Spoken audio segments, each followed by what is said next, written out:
Assalamu alaikum. My name is Sania Rafiq. I am here to teach you chemistry. 9th chemistry chapter number 2 का जो topic आज हम discuss करने जा रहे हैं that is Rutherford's atomic model. Rutherford ने गोल्ड फॉइल एक्सपेरिमेंट परफॉर्म किया था और एक्सपेरिमेंट उसने किस लिए परफॉर्म किया था ये अंडरस्टैंड करवाने के लिए कि किस तरह से किसी भी एटम में पॉजिटिव और नेगेटिव चार्जेस इकट्ठे रह सकते हैं, को एग्जिस्ट कर सकते हैं। Rutherford perform the gold foil experiment to understand how the positive and negative charges को एग्जिस्ट इन एन एटम। अब उसने क्या किया था कि गोल्ड फॉइल एक्सपेरिमेंट में उसने गोल्ड फॉइल यूज़ की थी। उस गोल्ड फॉइल की थिकनेस कितनी थी 0.4 सेंटीमीटर। इतनी थिकनेस की गोल्ड फॉइल पे उसने क्या किया था, अल्फा पार्टिकल्स की बम्बार्डमेंट की थी। अब अल्फा पार्टिकल्स क्या होते हैं, कहाँ से इनका सोर्स क्या है, कहाँ से रिलीज होते हैं, ये अब हम देखते हैं। इससे पहले आपको पता होना चाहिए कि रेडियो एक्टिव एलिमेंट्स क्या होते हैं। What are the radioactive elements?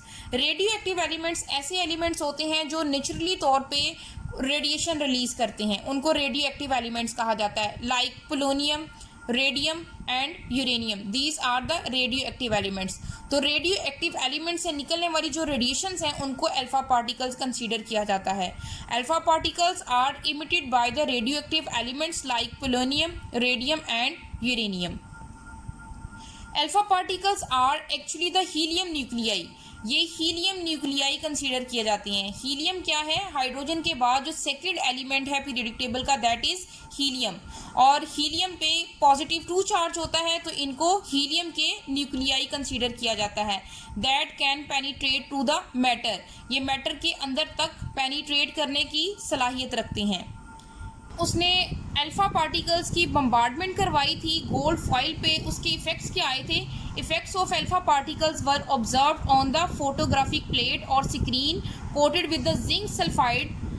उसने क्या किया था कि जो एक्सपेरिमेंट किया था उसके लास्ट पे एक स्क्रीन रख दी थी या फोटोग्राफिक प्लेट रख दी थी जो कोटेड थी जिंक सल्फाइड के साथ, यानी जिंक सल्फाइड से कोटेड उसने एक स्क्रीन रखी थी। और वहाँ पे जितने भी इफेक्ट्स थे अल्फा पार्टिकल जो स्ट्राइक कर रहे थे गोल्ड फॉइल के साथ, वो सारी ऑब्जर्वेशन अब हम उसको स्टडी करते हैं। ये देखें यहाँ पे एक्सपेरिमेंट को ड्रॉ किया गया है। ये आपको एटम नज़र आ रहे होंगे, ये एटम है गोल्ड फॉइल के। वो जो गोल्ड फॉइल एक्सपेरिमेंट में यूज़ की गई थी बेसिकली वो एटम से मिलकर बनी हुई है, तो उसके एटम्स यहाँ पे ड्रॉ कर लिए गए हैं। अब यहाँ पे क्या है, अल्फा पार्टिकल्स हैं, these are the helium nuclei, जिसके ऊपर पॉजिटिव 2 चार्ज होता है, तो ये हीलियम न्यूक्लियाई यहाँ पे ड्रॉ कर लिए अल्फा पार्टिकल्स। अब इन अल्फा पार्टिकल्स की बम्बार्डमेंट करवाई गई है इन एटम्स के ऊपर जो गोल्ड फॉइल में मौजूद हैं। तो इसकी ऑब्जर्वेशन क्या आई है कि आप देख सकते हैं मैक्सिमम जो पार्टिकल्स हैं वो अनडिफ्लेक्टेड ही पास आउट हो गए हैं। कुछ अल्फा पार्टिकल्स ऐसे हैं जो लार्ज एंगल पे डिफ्लेक्ट हो गए हैं, जैसे ये वाला पार्टिकल है, ये लार्ज एंगल पे बेंड हो गया, ये वाला पार्टिकल लार्ज एंगल पे बेंड हो गया। और कुछ पार्टिकल्स ऐसे थे जो बाउंस बैक वापस आ गए थे। ये एक्सपेरिमेंट में बताया गया है। अब हम इसकी ऑब्जर्वेशन पढ़ते हैं कि ऑब्जर्वेशन क्या थी इस एक्सपेरिमेंट की। These are the observation of gold foil experiment.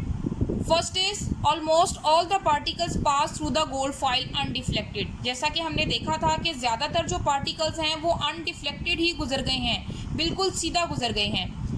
Second is out of 20,000 particles only few particles were deflected. ज़्यादातर वैसे ही पास आउट हो गए थे अनडिफ्लेक्टेड, लेकिन कुछ पार्टिकल ऐसे थे 20,000 में से जो फेयरली लार्ज एंगल पे बेंड हो गए थे। एंड फ्यू बाउंस्ड बैक, और कुछ ऐसे थे जो टकराने के बाद वापस आ गए थे। And few bounced back on hitting the gold foil. These are the observation of gold foil experiment of Rutherford's atomic model. अब हम डिस्कस करते हैं रिजल्ट्स को कि जो गोल्ड फॉइल एक्सपेरिमेंट किया था उसमें जो चीज़ें ऑब्जर्व की गई थी, अब उनके रिजल्ट्स क्या हैं।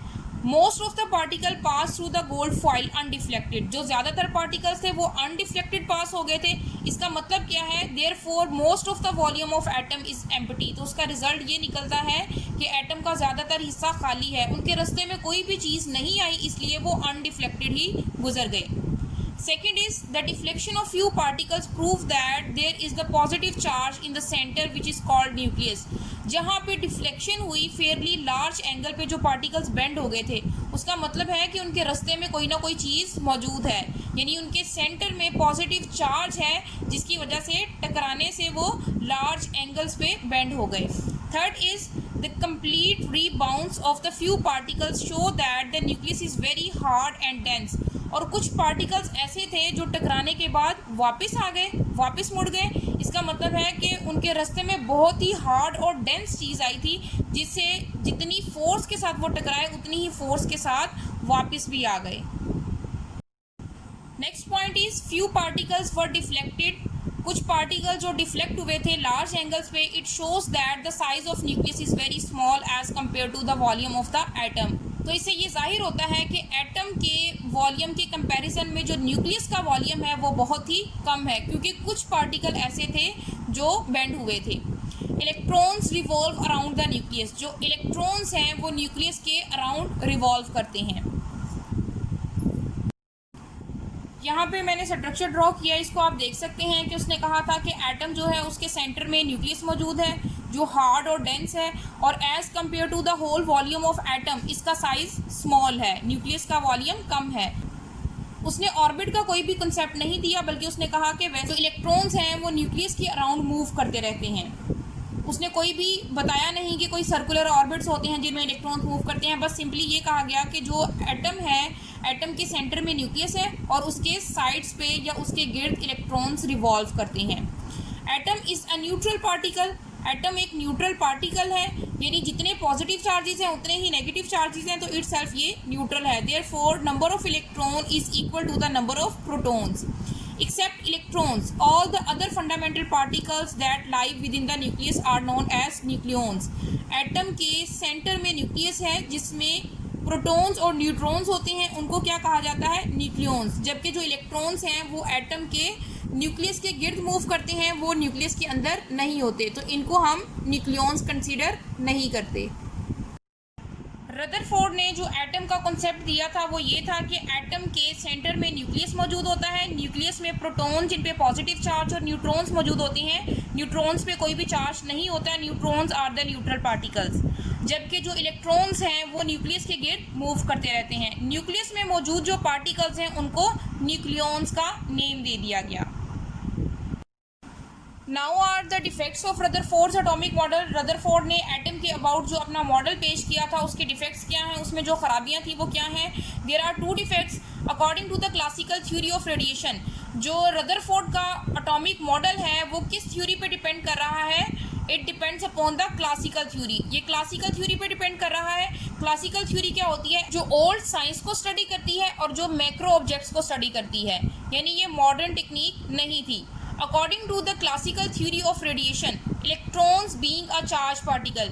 इस थ्योरी के अकॉर्डिंग अगर तो इलेक्ट्रॉन एक चार्ज पार्टिकल है तो उसको कंटिन्यूसली एनर्जी इमिट करनी चाहिए, यानी उसको कंटिन्यूसली एनर्जी रिलीज करनी चाहिए जैसे जैसे वो मूव कर रहा है, और आखिरकार उसको न्यूक्लियस में गिर जाना चाहिए. यानी इसका जो कॉन्सेप्ट था वो इस तरह से था कि सेंटर में न्यूक्लियस है, इलेक्ट्रॉन मूव करता हुआ आ रहा है, कंटिन्यूसली वो मूव कर रहा है तो उसको एनर्जी इमिट करनी चाहिए और एट लास्ट उसको न्यूक्लियस में आके गिर जाना चाहिए, ultimately fall into the nucleus.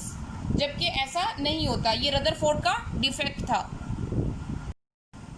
Second is if electrons emit energy continuously. अगर तो इलेक्ट्रॉन कंटिन्यूसली मूव कर रहे हैं तो वो कंटिन्यूसली ही एनर्जी इमिट करते हैं. They should form a continuous spectrum. तो उनका जो स्पेक्ट्रम बनता है रेडिएशंस का वो भी कंटिन्यूस होना चाहिए. But in fact line spectrum was observe. जबकि जो हमें स्पेक्ट्रम हासिल हुआ वो लाइन स्पेक्ट्रम था. तो ये भी एक फॉल्ट था रदरफोर्ड के एटॉमिक मॉडल में. This is all about the Rutherford's atomic model. Thank you very much. अल्लाह हाफिज़.